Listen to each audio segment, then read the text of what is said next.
masak apa tu?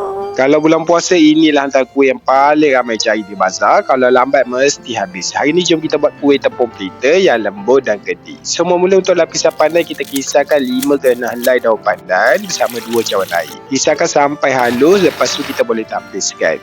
Kita tak nak ada sedap daun pandan tu, masukkan 3 cawan air, sedikit pewarna hijau, 1 sudu kecil air kapur, 1 cawan tepung beras, 1 cawan gula pasir dan kita kacaukan sampai sebati. Dah sebati baru buka api, kacaukan dengan api yang perlahan sampai dah dapat tekstur yang pekat. Kalau suka yang tekstur kuih yang pejam, boleh masakkan lama sikit. Lepas tu kita boleh tutup api dan tuangkan ke dalam acuan daun pisang. Kalau nak guna bekas plastik pun boleh. Untuk lapisan santan, masukkan 4 cawan santan, 5 sudu besar tepung beras dan kita perasakan dengan garam. Kacaukan sampai sebati baru buka api. Kacaukan dengan api yang perlahan sampai dah dapat tekstur yang pekat. Lepas tu kita boleh tuangkan dekat atas lapisan hijau tadi. Untuk lapisan santan ni, kalau boleh biar dia ada masin sikit, kita dah nak masin berlemak bagian atas tu. Untuk detail pasal santan boleh refer dekat description. Lepas tu kita biar dia sejuk dulu sebelum kita hidangkan. Siaplah kuih yang paling mudah dan cepat, iaitu tepung pelita lilap. Rasa yang berlemak masin bagian atas dan manis di bawah memang sedap. Nak sedap lagi, boleh masuk ke dalam peti sebelum makan. Untuk lebih banyak resepi, boleh follow, like dan komen.